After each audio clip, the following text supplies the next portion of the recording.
اور اس کے بعد میرا خیال ہے کہ مختلف طریقوں سے یہ سلسلہ چلتا رہا، کیونکہ ہمارا زمانہ جو ہے نا وہ بہت ہی فرق زمانہ تھا.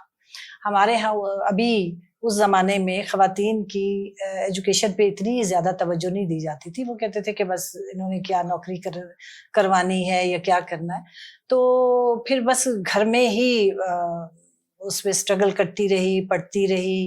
اور اس زمانے میں لکھنے کا بھی شوق تھا، پھر دوستیاں تھی بہت زیادہ، ہمیشہ سے میں بہت سوشل رہی ہوں، تو میرے خطوط میں بہت لکھتی تھی. اچھا، جب خطوط لکھتی تھی تو وہ خطوط مجھے کبھی ان کے گھر، دوستوں کے گھر جانے کا اتفاق ہوتا تھا تو وہ میرا تعارف ہی اس طرح کرواتے تھے، یہ ہے نعیم فاطمہ الوی جس کا خط آپ نے پڑھا تھا. مطلب وہ خط میرا سارا گھر پڑھتا تھا اور سارا گھر واقف ہوتا تھا. تو وہ پھر زندگی کے، آپ دیکھیں کہ خطوط نویسی بہت ہی خوبصورت چیز ہے کہ آپ اپنی زندگی سے جڑے ہوئے ایکسپیرینس جو ہیں وہ شیئر کرتے ہیں دوستوں کے ساتھ.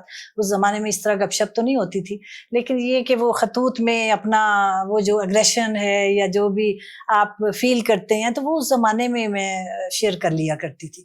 تو میرے پاس خطوط کا ایک ذخیرہ تھا، بڑے اچھے اچھے لوگوں سے میرے خطوط کا تبادلہ رہا اور بہت تو اس سے میرا خیال ہے کہ یہ پنپتی رہی ساتھ ساتھ لکھنے کا. تو مجھے تو خود بھی پتہ نہیں ہے کہ کب سے، میرا خیال ہے کہ میں ہمیشہ سے ہی لکھتی ہوں. بہت اچھا. تو یہ خطوط کبھی شائع بھی ہو سکیں گے؟ اصل میں یہ ایک بہت ٹریجڈی ہوئی میرے ساتھ. ہوا یہ کہ میں ایک بہت ہی کہہ لیں کہ میری قدامت پسند یا روایت پسند فیملی سے میرا تعلق تھا، تو جہاں خواتین کی تعلیم کو کوئی بہت زیادہ اہمیت نہیں دی جاتی تھی. لیکن میں اس خاندان میں ایسی پیدا ہوئی کہ میرے ذہن میں شروع سے ہی بڑا ایک کہہ لیں کہ سوچنے سمجھنے کی صلاحیت تھی. تو ایک مقابلہ بھی تھا. میرا بھائی مجھ سے 1 سال چھوٹا تھا، تو جو اس کو سہولتیں ملتی تھی یا اس کو موقع ملتے تھے تو میں ہمیشہ کوشچن کیا کرتی تھی کہ مجھے کیوں نہیں، میں کیوں نہیں. اگر وہ پڑھنے جا سکتا تو میں کیوں نہیں، اگر وہ کرکٹ کھیلتا ہے گلی میں تو میں کیوں نہیں.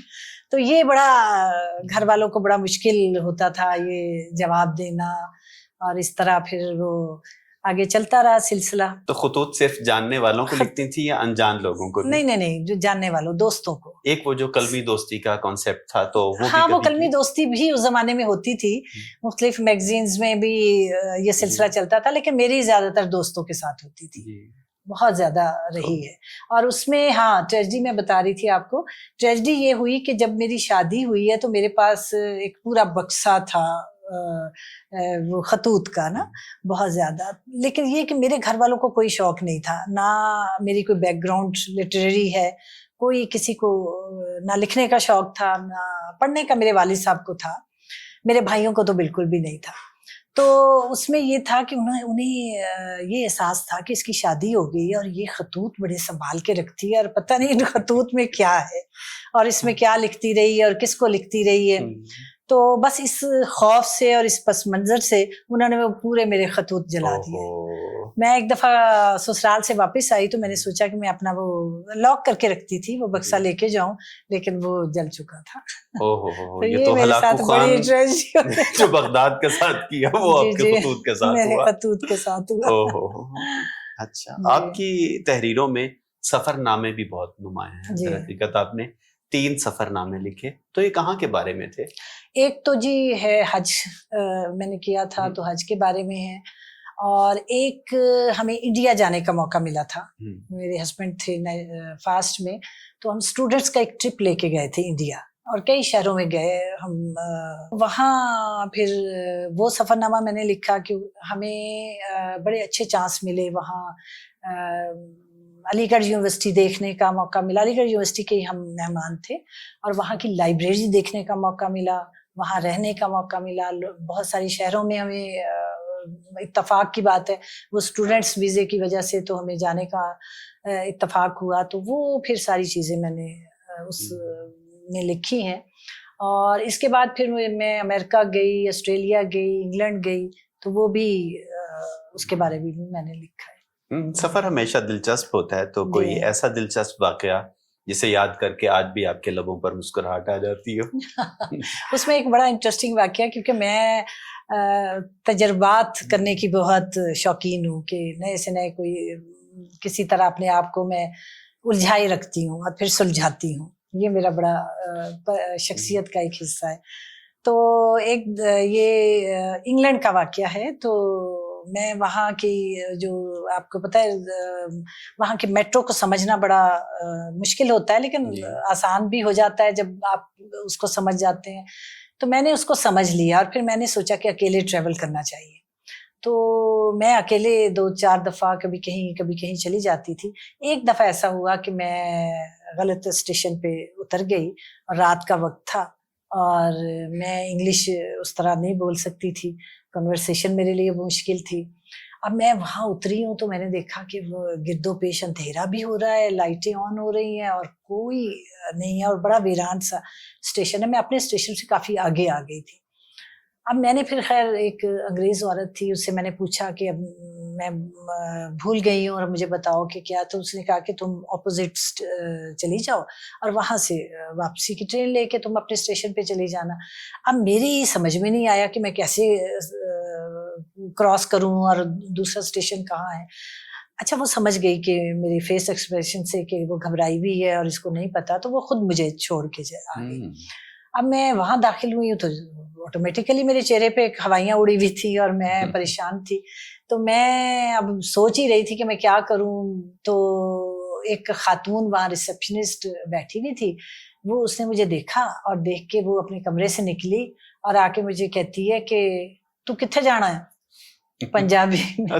تو میں ایک دم سے میری جان میں جان آئی. میں نے کہا کہ میں بھول گئی ہوں، میں نے وہاں جانا تھا. اپنے اسٹیشن کا نام بتایا تو اس نے کہا آرام سے بیٹھو، جب تمہاری گاڑی آئی تو میں تمہیں بٹھا دوں گی. تو یہ بڑا آج بھی مجھے یاد آتا ہے. تو بڑا مزے کا ایکسپیرینس ہے کہ میں پھر میں جب ٹرین پہ بیٹھی تو ایک اور بھی انٹرسٹنگ میرے ساتھ واقعہ پیش آیا کہ اس میں چونکہ رات ہو چکی تھی، میرا خیال ہے کہ وہ آخری ٹرین تھی. اب میں پورے ڈبے میں اکیلی تھی وہاں بیٹھی ہوئی. میرا اسٹیشن آ گیا، میرے بیٹے کو پتا چل گیا، وہ باہر کھڑا ہوا ہے. اب میں اترنے کی کوشش کر رہی، میں نے سوچا کہ آٹومیٹیکلی دروازہ کھل جائے گا. اب وہ دروازہ کھلے ہی نا. اب میں پریشان کہ یہ اب میں کیا کروں. اب میں اتنی گھبراہٹ میں مجھے کچھ سمجھ نہیں آ رہی تھی. تو پھر میں نے دیکھا کہ وہ ریڈ سا آن آف لکھا ہوا ہے نا، تو وہ پھر میں دبائے، دروازہ کھلا اور میں اتری اور میری جان میں جان آئی. تو اس طرح کے بہت سارے واقعات. آپ کو پتہ سفر جب گھر سے نکلتا ہے تو بہت انٹرسٹنگ واقعات آپ کے ساتھ پیش آتے ہیں اور وہ بہت ہی مزے کے ہوتے ہیں. آپ کی تحریروں میں ماشاءاللہ بہت تنوع ہے. آپ نے تحقیقی مقالہ جات بھی لکھے، سفر نامے بھی لکھے اور سماجی ایشوز پہ بھی لکھا، اور دلچسپ بات یہ ہے کہ اپنے بچوں کی کہانیاں بھی لکھی. تو اس کے پیچھے کیا راز ہے؟ کیا راز ہے؟ اصل میں بچوں کی کہانیاں میں تو یہ سوچتی تھی کہ میں نہیں لکھ سکتی، کیونکہ اس لیول پہ آ کے میرے بچے بھی کہتے تھے کہ آپ بہت اسکیل لکھتی ہیں اور بہت مشکل ہے اور وہ بچوں کے لیول پہ آپ نہیں لکھ سکتی. تو یہ میں کریڈٹ دوں گی نیشنل بک فاؤنڈیشن کے راجہ مظہر جو پہلے MD تھے، مینیجنگ ڈائریکٹر. انہوں نے مجھے ایک دفعہ بٹھایا، انہوں نے کہا کہ جی ہماری سوسائٹی میں بہت زیادہ ضرورت ہے بچوں پہ کام کرنے کی، تو آپ بچوں کے لیے کہانیاں لکھیں. اور انہوں نے کہا کہ میں یہ چاہتا ہوں کہ جو ہماری ایج میں جو گیمز ہم کھیلتے تھے چھوٹی چھوٹی، وہ اب متروک ہو گئی ہیں لوگوں کے ذہنوں میں، نئی نسل وہ نہیں جانتی نا، تو آپ اس کے بارے میں لکھیں. تو وہ میں نے سن لی بات، گھر پہنچ گئی، لیکن انہوں نے چھوڑی نہیں. انہوں نے پھر ایک ورکشاپ تھی لاہور میں، انہوں نے کہا کہ آپ اس ورکشاپ میں جائیں. اس ورکشاپ میں جب میں گئی ہوں تو وہاں جا کے سچی جو بات ہے کہ مجھے اس سے پہلے، میں تو اکثر کہہ دیتی ہوں، اس میں کوئی ایسی بات نہیں، کہ ہم یہ سوچتے تھے کہ پتہ نہیں یہ انفیریئر کام ہے بچوں کے لیے لکھنا، لیکن بچوں کے لیے لکھنا، بچوں کے ذہن سازی ہو رہی ہوتی ہے، وہ بہت مشکل کام ہے. پھر میں نے اس پہ سوچا، بچوں کی بہت ساری کتابیں پڑھی. تو وہاں اس ورکشاپ میں میری ایک کہانی بھی سلیکٹ ہوئی، تو وہ بھی چھپی. اور اس کے بعد پھر میں نے واپس آ کے وہ گیمز کے حوالے سے کتاب لکھی، بچپن کی کہانیاں. تو اس کے بعد پھر انہوں نے مجھے بہت دفعہ سٹوری ٹیلنگ کے لیے اسکولوں میں بھیجا. تو وہ بھی بڑا ایک بہت ہی اچھا ایکسپیرینس ہوتا ہے کہ آپ کہیں بھی جاتے ہیں بچے جب ملتے ہیں تو وہ بہت ہی خوش ہو کے ملتے ہیں, میڈم آپ پھر کب آئیں گی ہمارے اسکول, تو وہ بس اس سے انسپریشن بھی تو ملتی ہے نا آپ کو. گویا آپ لکھتی بھی ہیں اور سناتی بھی ہیں. ہاں بہت اچھا. تو یہ جو آپ کی کہانیاں ہیں, تو آپ کو لگتا ہے کہ ان کہانیوں کے پیچھے آپ کی اپنی بچپن کی کہانیاں, شرارتیں, واقعات موجود ہیں؟ ہاں ہوتی تو ہیں. آپ کو پتہ ہے کیا, رائٹر یا تو یہ ہے کہ زمانے کو اوڑھ لیتا ہے یا اپنے اندر سے نکالتا ہے. تو یہ ہے کہ اپنے بچپن کی بھی بہت ساری کہانیاں ذہن میں تو گھومتی ہیں, جب آپ لکھتے ہیں تو وہ چیزیں آتی ہیں آٹومیٹیکلی. ایک ادبی تخلیق کار ہونے کے علاوہ آپ ایک سماجی کارکن بھی ہیں, تو کون سے موضوعات ہیں جن کے بارے میں آپ زیادہ حساس ہیں؟ ہمارے سچی جو بات ہے کہ بے شمار موضوعات ہیں جو ہماری سوسائٹی میں ہیں, جس پر میں لکھتی بھی ہوں, لکھنا بھی چاہتی ہوں. اور زیادہ تر تو چونکہ آپ نے بتایا نا کہ جیسے کہا ہے کہ سماجی, تو سماج کے ساتھ جب تعلق آپ کا بنتا ہے تو بہت ساری چیزیں آپ کو پتہ چلتی ہیں, جو ہمواریاں نا ہمواریاں, تو انہیں پہ میں سماجی جو رویے ہیں ان پہ بھی میں زیادہ تر لکھتی ہوں. دیکھیں ہمارے ہاں ماحول بہت چینج ہو گیا ہے, بہت ہی تبدیلیاں آ گئی ہیں, بہت ساری میں دیکھتی ہوں کہ نوجوان نسل کی سچی جو بات ہے کہ جو ہم یہ سمجھتے ہیں کہ تربیت کرنے کی ضرورت ہے, یا جو ہمارے پاس تجربہ ہے, ورنہ تو نئی نسل ماشاءاللہ وہ تو ہماری بھی استاد ہے, لیکن یہ ہے کہ ہم یہ سمجھتے ہیں کہ جو ہم نے زندگی سے سیکھا ہے تو وہ انہیں سکھانا چاہیے. تو بیسیکلی میں رویوں پہ لکھتی ہوں کہ ہمارے جو سوسائٹی میں جو رویے پنپتے ہیں ان پہ میرا زیادہ ہوتا ہے کہ مثبت رویوں کو پروان چڑھایا جائے.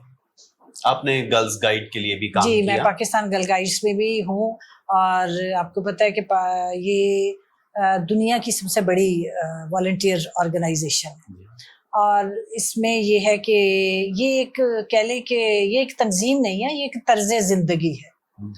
اور اس میں یہ نوجوان بچیوں کی تربیت کے لیے بہت ساری ٹریننگز ہوتی ہیں, بہت ساری ورکشاپس ہوتی ہیں, اور بچوں کو سکھایا جاتا ہے کہ سب سے پہلے تو سیلف کانفیڈنس, کہ اپنی شخصیت کو پہچانیں, اپنی ذات کو پہچانیں, قوت فیصلہ ہونا چاہیے. پھر یہ ہے کہ جب انسان اپنی آپ کو پہچان لیتا ہے, اس میں قوت فیصلہ ہوتا ہے, اور وہ تبھی تو وہ سوسائٹی کے لیے کوئی کام کر سکتا ہے, ظاہر ہے. اور پھر اس کے بعد وہ رشتوں کا احترام کرتا ہے, پھر اپنے سوسائٹی کا احترام کرتا ہے, پھر اپنے ملک, اپنے محلے کو دیکھتا ہے. تو یہ سارے رویے جو ہے وہ طرز زندگی ہے جو گائیڈنگ میں ہم سیکھتے ہیں. جی.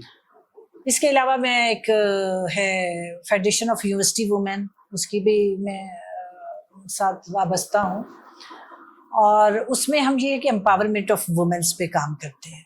ایک ہے BPW, business and professional womens, تو اس میں بھی امپاورمنٹ آف وومنس پہ ہم کام کر رہے ہیں. اس میں میں نے 2-3 دفعہ اس میں ہم نے مینا بازار کروایا ہے, وہاں کی لوکل جو آبادی ہے ان کے لیے.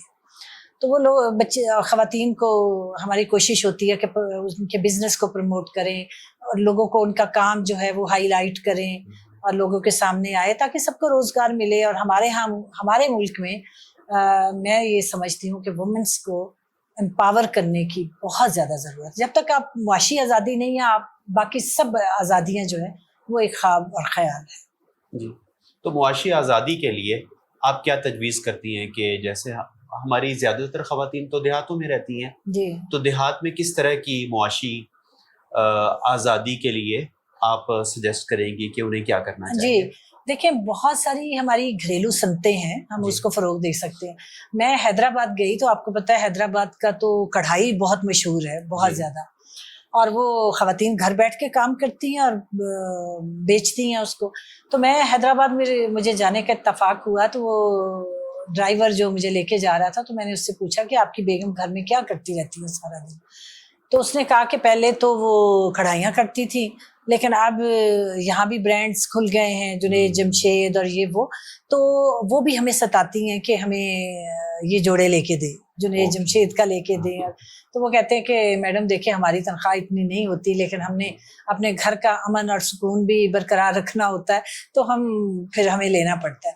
تو یہ ٹرینڈ بھی چینج ہوا ہے. دیکھیں ہم برانڈ کو تو دے دیتے ہیں, ہم وہاں سے 10-15 ہزار کا سوٹ ہم خرید لیتے ہیں, لیکن یہ ہے کہ جو خواتین گھر میں بیٹھ کے کام کرتی ہیں, میں تو زیادہ پروموٹ ان کو کرتی ہوں کہ کبھی کوئی گفٹ بھی دینا ہو تو میں ایسی جگہوں پہ جاتی ہوں کہ ایسی خریدوں کہ جو خواتین گھر میں بیٹھ کے کام کرتی ہیں, سیتی ہیں, کڑھائیاں کرتی ہیں, کچھ کریشیے سے بناتی ہیں, نیٹنگ کرتی ہیں, آپ ان کو خریدیں. ایک تو مختلف چیزیں ہیں, دوسرا یہ ہے کہ ان کو کام مل جاتا ہے, ان کی یہی معاشی آزادی ہے کہ آپ اگر ہمارے وہاں دیکھیں وسائل تو نہیں ہے, اسکول بہت ساری ہماری جو آبادی ہے خواتین ہیں وہ اسکول نہیں گئی, وہ اسکول نہیں جا سکتی مختلف, لیکن یہ ہے کہ اس کو آزاد تو ہونا ہے نا, اس کو کچھ نہ کچھ کمانا تو ہے. اگر وہ کمائے گی نہیں, نہ تو اس کے پاس قوت فیصلہ ہوگی, نہ اس کی بات کو مانا جائے گا. سچی جو بات ہے, اگر آپ معاشی طور پہ آزاد نہیں ہیں تو آپ کی بات کو بھی اہمیت نہیں دی جاتی سوسائٹی میں, آپ کو بالکل وہ لائٹ لیا جاتا ہے. جیسے کہ گھریلو خاتون ہے کہ گھر کو وہ سپورٹ کرتی ہے, دیکھتی ہے, تو اس کے کام کو کبھی بھی پہچانا نہیں جاتا, کبھی بھی سوسائٹی میں پہچانا نہیں جاتا. وہ ہمیشہ یہ اس کو کہا جاتا ہے کہ تمہیں کیا پتا بھائی دنیا کہاں جا رہی, تم تو گھر میں بیٹھی ہو, تمہارا تو ویژن ہی نہیں ہے. تو اب یہ ہے کہ اس کی وہ بھی ذمہ داری ہے اور وہ باہر بھی وہ جاتی ہے, وہ ڈبل کام کر رہی ہے, لیکن اس کے باوجود خواتین جو ہے اس کو مواقع بہت کم ہے. ہمیں ظاہر ہے حکومت کی طرف سے بھی ہونے چاہیے, جیسے جابس کرتی ہیں عورتیں تو ان کے لیے دفاتر میں نرسریاں ہونی چاہیے, کیونکہ انہوں نے ظاہر ہے ایک پروسیس ہے زندگی کا, وہ تو چلانا ہی ہے, وہ تو چلتا ہے. تو سوسائٹی کو بھی ان کو اسپیس دینی چاہیے, جی, تو ان کی مدد کرنی چاہیے. جی, تو یہ جو خواتین کے مسائل روزمرہ زندگی میں آپ سمجھتی ہیں, جانتی ہیں, ان سے بات چیت کرتی ہیں, تو اپنے افسانوں میں آپ کو لگتا ہے کہ ان معاملات کی جو آپ کا ایکسپوجر ہے, ان کی جھلک ان میں بھی نظر آتی ہے؟ جی بالکل نظر آتی ہے, بہت زیادہ نظر آتی ہے. کہ گنگی افسانہ ہے میرا اسی کتاب میں, مسیحا میں, تو اس میں یہی ہے کہ میں جہاں میرا گھر تھا تو خانہ بدوشوں کی بستی تھی, تو وہاں اچانک سے ایک خیمہ بن گیا اور اس میں ایک گنگی عورت آ گئی. تو وہ گنگی عورت بہت ہی چہکتی تھی سارا دن, وہ بڑا مزے کا افسانہ ہے. تو وہ میں اس کو دیکھتی رہتی تھی کہ یہ گنگی ہے, اس کے پاس گھر نہیں ہے, اس کو بھی کچھ نہیں, اور یہ کتنی خوش ہے, وہ محلے میں کتنا وہ خوشی سے ناچتی پھرتی ہے, تو اس میں کیا ہے, میں اس کو آبزرو کرتی تھی. ایک دفعہ ایسا ہوا کہ بہت زیادہ سردیوں کی رات تھی, آندھی اور طوفان آیا بہت زیادہ, اور یقین کیجیے کہ میں پوری رات نہیں سوئی. میں ڈرائنگ روم میں پردے ہٹا کے دیکھتی رہی کہ وہ گونگی, کیا بجلی بند ہو گئی تھی, وہ نظر نہیں آ رہی تھی, لیکن میں پوری رات نہیں سو سکی. میں بہت پریشان رہی کہ وہ گونگی کو میں دیکھوں کہ کیا کس طرح سوئی ہوگی, پتہ نہیں وہ زندہ بھی ہے کہ نہیں ہے. اچھا, میں پوری رات جاگتی رہی, اور جب میں صبح تھوڑی دیر سوئی ہوں اور اٹھ کے جب دیکھا ہے تو وہ اسی طرح شاش بشاش اور وہ کھیلتی پھرتی رہی. تو وہ پتہ چلا کہ وہ پلاسٹک کی چادر تھی, وہ رضائی کے اوپر اوڑھ کے تو وہ بارش میں سو گئی, اور صبح اٹھی ہے تو وہ پھر ہنستی کر. اور اس کا جو اینڈ ہے افسانے کا وہ یہ ہے کہ میں چونکہ اس کا بہت زیادہ پین لیا اور تکلیف مجھے ہوئی اس کی, میں اس کو بہت آبزرو کرتی تھی اس کو. تو عید کا موقع تھا, عید پہ اس نے میں نے سوچا کہ اس کو میں خیمہ لے دوں نا, کہ اس کے پاس خیمہ نہیں ہے تو خیمہ لے دوں. اب میں کوئی مصروف تھی تو ایک اور کسی کی میں نے ڈیوٹی لگائی کہ اس کو خیمہ لے دوں نا. اب وہ گونگی کو پتہ چل گیا کہ میرے لیے پیسے اس کو دیے, تو وہ اس کے ساتھ لڑ جھگڑ کے اس نے پیسے لے لیے. اب پیسے لیے تو اس نے جا کے شاپنگ کی ڈٹ کے, اس میں اس نے نیل پالش لی, اس نے لپسٹک لی, اس نے نیا جوتا لیا, کپڑے لیے, تو لے کے تو بڑی چہکتی اور خوش, اور وہ میرے پاس آئی اور مجھے دکھا رہی ہے کہ یہ دیکھو میں نے تم نے جو پیسے دیے تھے تو اس کے میں نے یہ لیا. تو یہ دیکھیں طرز زندگی ہے نا, انسان کی سوچ ہے, خوش رہنے کا ایک طریقہ ہے, ایک سلیقہ ہے, کوئی کسی طرح بھی خوش رہ سکتا ہے. اب آپ کے کیونکہ تخلیق نگاری کا ذکر چل ہی پڑا ہے, تو اگر آپ اپنے تحریر سے کوئی ناظرین کے لیے عطا فرما سکیں. جی جی جی بالکل. میں اپنی بک میں سے میں نے ڈھونڈا ہے کہ جو سب سے مختصر ہے تو وہ میں آپ کو سنا. ضرور. جی, یہ میری کہانی کا عنوان ہے جھرنا. یہ انسان کے اندر کی کہانی ہے کہ جب انسان کے اندر خوشیاں ہوتی ہیں، جیسے میں گونگی کا ذکر کیا، تو اس کو پوری دنیا ایک باغ و بہار اور خوبصورت اور حسین لگتی ہے، اور جب انسان کے اندر غم ہوتا ہے، دکھ ہوتا ہے، تکلیف ہوتی ہے، تو اس کو دنیا کا حسن جو ہے نا وہ مان پڑ جاتا ہے اس کے سامنے. تو یہ فیلنگز جو ہے نا وہ اس افسانے میں ہے. خاتون، کیا میں یہاں بیٹھ سکتا ہوں؟ جی تشریف رکھیے. اگر آپ برا نہ منائیں تو میں ان آنسوؤں کی جھڑی کا سبب پوچھنا چاہتا ہوں. آپ اتنا رو کیوں رہی ہیں؟ آپ ہیں کون؟ میں ایک تخلیق کار ہوں، بس یہی میرا شغل ہے، یہی ذریعہ آمدنی اور یہی وجہ شہرت. میں بہت حساس انسان ہوں. جب زندگی کی مسافتیں ماپتے ماپتے تھک جاتا ہوں تو کچھ دیر سستانے کے لیے اس قدرتی آبشار کے سامنے آ کر بیٹھ جاتا ہوں. یہ پہاڑ، یہ سبزہ، یہ صاف شفاف پانی کا آبشار، جھرنوں کی مترنم آواز، درختوں سے لٹکتے مٹکتے ہوئے پھل، ہوا کی چھیڑ خانی سے پتوں کا لجانا، شرمانا، جھومنا، اور پھر ایک دوسرے سے گھل مل جانے کی سرشاری اور سرگوشیاں کرتی ہوئی آوازیں. واہ. میرے اندر کی تمام کثافتیں دھو کر مجھے تازہ دم کر دیتی ہیں. ان خوبصورت نظاروں میں جہاں خدا کی خدائی کا سارا حسن عبادت کی طرح جسم میں تحلیل ہوتا ہے، آپ رو رہی ہیں. کیا میں اس کی وجہ جان سکتا ہوں؟ کچھ عرصہ پہلے میں بھی اس آسودگی کے لیے یہاں آیا کرتی تھی. اے اجنبی نوجوان، درختوں کی ٹھنڈی ٹھنڈی چھاؤں، جھرنوں کی مترنم آوازیں اور کچی مٹی کی سوندھی سوندھی خوشبو مجھے بھی تازہ دم کر دیا کرتی تھی. مگر اب کی بار بات اور ہے. خاتون کے آنسو تھے کہ تھمنے کا نام ہی نہیں لے رہے تھے. ہمدردی کے چند بول سنے تو وہ سسک سسک کر رونے لگی. تم تو صرف ان آنسو ہی کو دیکھ سکتے ہو نا جو بہہ رہے ہیں. اے نوجوان تخلیق کار، میرے اندر اس طرح کا ایک جھرنا ہے جو دل کے نہا خانوں سے پھوٹتا ہے. یہ آنسو جو تم دیکھ رہے ہو نا، یہ وہ آنسو ہیں جو پیمانہ چھلک جانے کے بعد نمودار ہوتے ہیں. اے اجنبی، مجھے چھو کر بتاؤ، کیا میں زندہ ہوں؟ اور یہ محسوسات کی دنیا جہاں میں اور تم موجود ہیں کیا ہے؟ جنت یا جہنم؟ میرے ہمدرد، میں جس آگ میں جل رہی ہوں وہ مجھے ایک ہی دفعہ جلا کیوں نہیں دیتی؟ وہ مجھے جھلسا تو رہی ہے، مار کیوں نہیں دیتی؟ میں کیوں زندہ ہوں؟ جانتے ہو میں درخت کے سائے تلے ٹھنڈی چھاؤں میں بھی جل رہی ہوں. ہوا چلتی ہے تو پتوں کی سنسناہٹ آگ کے شعلوں کو اور بھڑکا دیتی ہے. واہ. جھرنوں کی آوازیں، یہ تو پانی کے وہ قطرے ہیں جو دھرتی سے لپٹ لپٹ کر بین کر رہے ہیں. ذرا سنو تو، وہ چیخ رہے ہیں، چلا رہے ہیں. پہاڑوں کی کوکھ سے نکلنے والے چشمے وہ آنسو ہیں جو ساغر چھلک جانے سے بہہ نکلے. پرندوں کی چہچہاہٹ تمہیں بھلی لگتی ہوگی نا، مگر یہ چہچہاہٹ وہ سسکیاں ہیں جو پرندے میرے غم کو محسوس کر کے میری آواز کے ساتھ ہم آواز ہو کر نکالتے ہیں. واہ، بہت اچھے. تم نے کبھی ان خضرا پھولوں کو غور سے دیکھا ہے؟ یہ خون ناحق کی وہ قطرے ہیں جو زمین کی کوکھ سے چھلک گئے.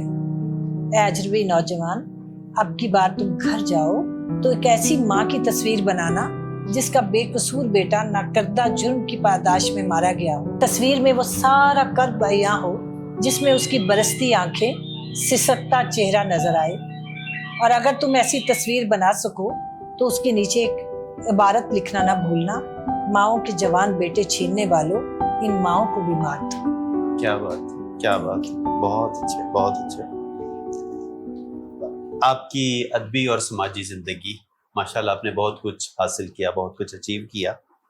کوئی ایسا خواب جو ہنوز ادھورا ہو اور پورا کرنے کی خواہش ہو؟ وہ کہتے ہیں نا، تسکین کو روئیں گے جلووں کے تمنا ہی. انسان کے خواب مکمل ہونے ہی نہیں چاہیے. جب خواب مکمل ہو جائیں گے تو وہ پھر میرا خیال ہے کہ زندگی کا آخری دن ہوگا. انسان کو خواب دیکھتے رہنا چاہیے، وہ انسان کو جوان رکھتے ہیں.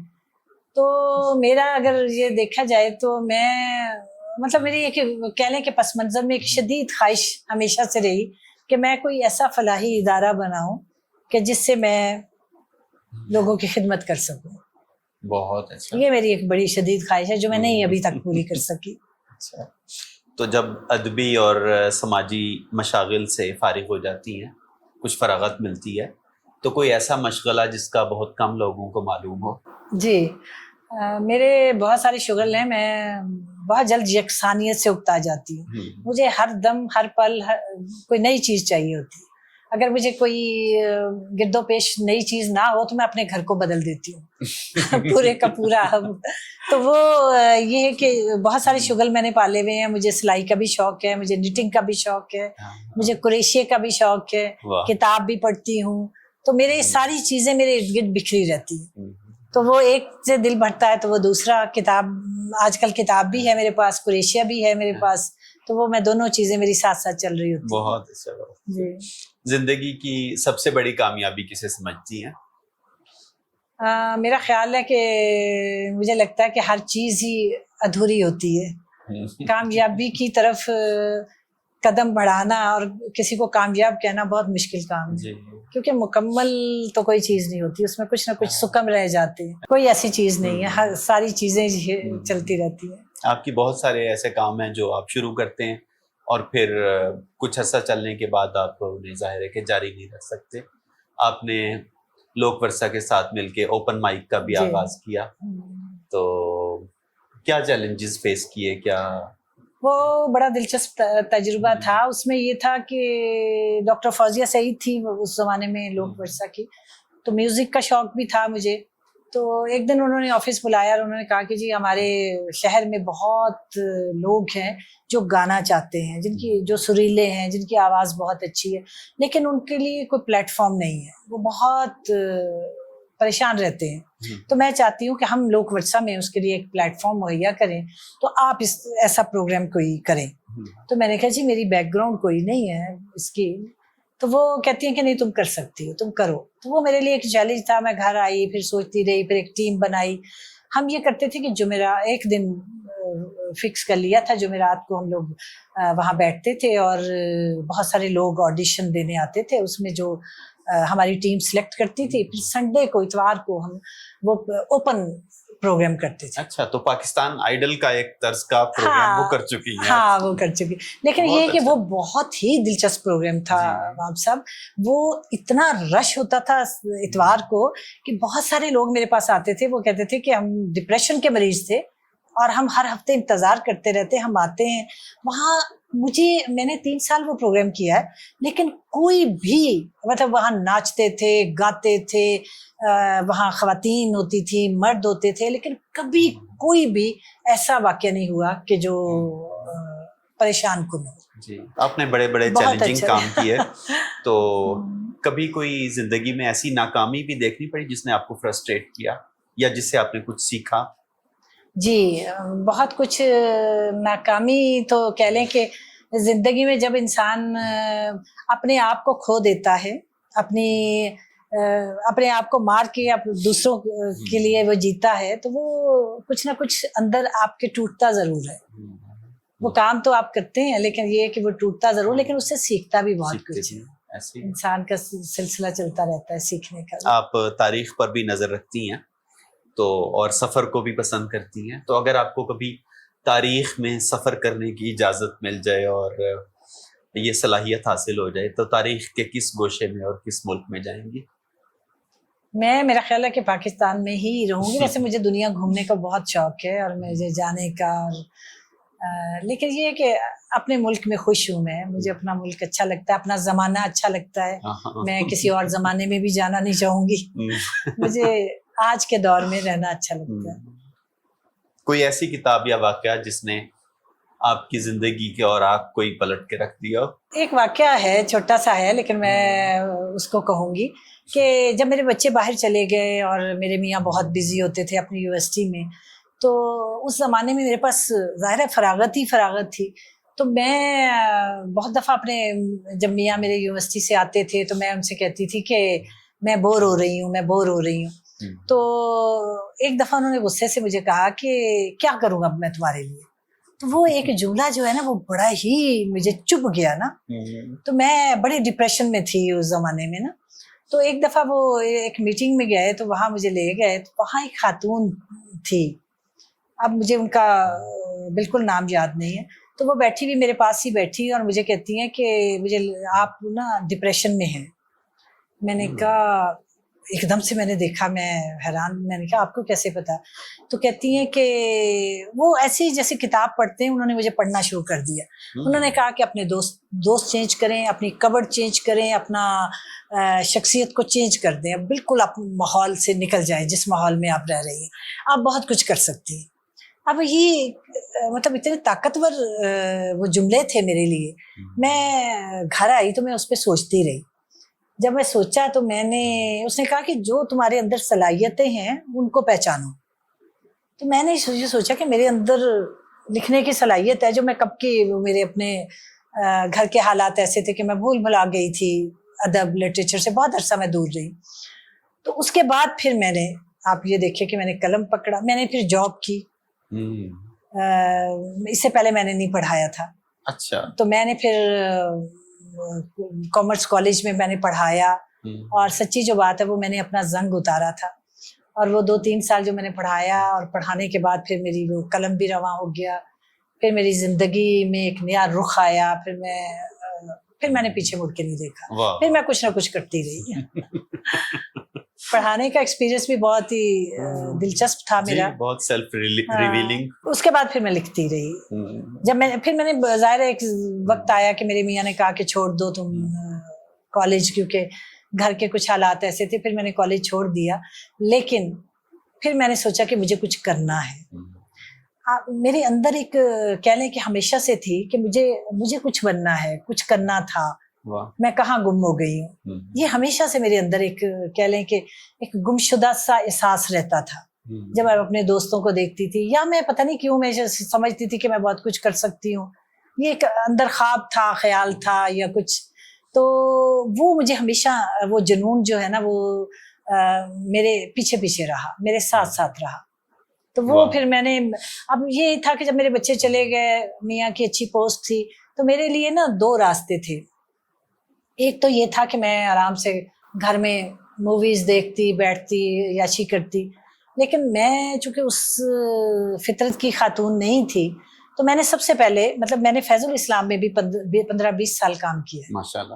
تو میں وہاں پیدل جاتی تھی, میرا گھر I-8 میں تھا, اور میں سڑکیں کراس کر کے, تو وہاں میں نے ایگزیکٹو ممبر بھی تھی. وہاں کا میں نے میگزین, بچوں کا میگزین میں نے 15 سال چلایا. بہت اچھا. تو وہاں بھی میں سٹوری ٹیلنگ بھی کرتی تھی. اس کے بعد پھر میں نے گرل گائیڈس وہ کی. یہ پاکستان گرل گائیڈس میں نے تب جوائن کی جب زلزلہ آیا ہوا تھا. تو اس زمانے میں انہیں والنٹیئرس کی ضرورت تھی. تو میں گئی, تو میری وہ فرینڈ تھی جو وہ کام کر رہی تھی. تو اس نے مجھے دیکھ کے کہا کہ تم کر لو گی یہ کام, تمہیں گرمی میں پشاور کے مضافات میں جانا پڑے گا, اتنی شدید گرمی ہے, حبس ہے, گھٹن ہے, پسینہ آئے گا, اور اے سی نہیں ہے اور کچھ نہیں ہے, انکمفرٹیبل حالات ہے. میں نے کہا تم مجھے آزما کے تو دیکھو. تو اس نے کہا کہ ٹھیک ہے آ جاؤ. اچھا. تو پھر ہم نے وہاں سے میں نے کام شروع کیا. میں پشاور کے مضافات میں گئی, وہاں ہم نے لوگوں کو پھر ایجوکیٹ بھی کیا. ایک پروجیکٹ تھا کہ جس میں 22 خاندانوں کی بچیاں تھیں وہاں. تو انہوں نے کہا کہ وہ ساری کی ساری ڈپریشن میں ہیں, بہت زیادہ, کسی کا کوئی. تو وہ پھر وہاں جا کے پھر ہم نے پوری ٹیم, ساری ٹیم ورک تھا, میں اکیلی تو نہیں تھی, لیکن ہم نے پھر ان کو جا کے جیسے کریشیا سکھایا, پینٹنگ سکھائی. بہت سارے پروجیکٹ تھے ہمارے جو ہم وہاں جا کے کیا کرتے تھے. تو اس زمانے میں مجھے پشاور کے مضافات میں ان کے پٹھانوں کا جو کلچر ہے, ان کا رہن سہن, ان کے گھر بھی جانے کا اتفاق ہوا. تو وہ بہت کچھ دیکھنے کا اور حاصل کرنے کا بھی ہوا. یہ ایکسپیرینس زندگی میں چلتے رہتے ہیں. بہت اچھا. آپ بنیادی طور پر کس طرح کے لوگوں سے ملنا جلنا پسند کرتی ہیں؟ اس کے لیے ہم آپ سے ایک سوال پوچھتے ہیں کہ اگر آج شام آپ کو ڈنر پہ اپنی 3 پسندیدہ شخصیات کو انوائٹ کرنا ہو تو وہ کون سی شخصیات ہوں گی؟ اچھا, اگر آج اور اس لمحے سوچوں تو میرے ذہن میں جو چیز آ رہی ہے وہ اپنے 3 بچے آ رہے ہیں جو مختلف ملکوں میں ہیں. جی. تو وہ ایک ہے کہ کاش وہ ہو اور ان کے ساتھ ڈنر کیا جائے, وقت بتایا جائے. بالکل ظاہر ہے ایک ماں کے لیے بچوں سے زیادہ کوئی محبوب نہیں ہے. تو آپ کا بہت بہت شکریہ, بہت دلچسپ جوابات تھے آپ کے. امید ہے ہمارے ناظرین کو پسند آئے ہوں گے. ناظرین اس کے ساتھ ہی ہمارے پروگرام کا وقت ختم ہوا. اجازت چاہتے ہیں. اگر آپ کے مزید کوئی سوالات ہوں تو آپ نیچے کمنٹس میں پوچھ سکتے ہیں, اور ہمارے اگلے پوڈ کاسٹ میں مہمان شخصیت کون ہوں گی, ان سے ہم کون سے سوالات کریں گے, یہ سب جاننے کے لیے چینل کو سبسکرائب کیجیے گا. اجازت دیجیے. محترمہ نعیم فاطمہ الوی, آپ کا بہت شکریہ, بہت شکریہ آپ کا, بہت ہی مزہ آیا, بڑا لطف